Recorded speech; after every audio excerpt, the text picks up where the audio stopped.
In this video, I will show you how to send dice in Monopoly Go.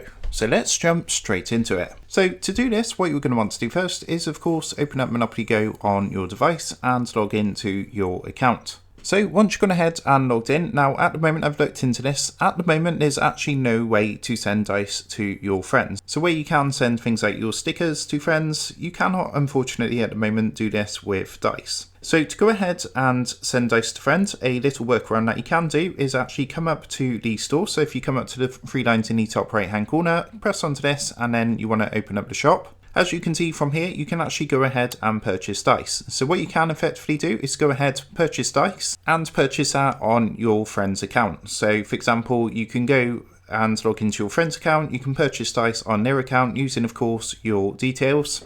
And that is a way how you can effectively send dice to friends in Monopoly Go. So hopefully in the future this feature will be available, but at the time of recording this is not possible to do. The only way to do this really is to go into the shop when you're logged into your friend's account and use your bank details to buy dice for them directly. So that's how you can go ahead and send dice in Monopoly Go. I hope this quick tutorial did help you out today, and if it did, I would really appreciate it if you was to consider dropping down below the video, leaving a like and also subscribing to the channel. With that being said, I just want to take a minute to thank you guys for watching this quick tutorial, and I will see you in the next video.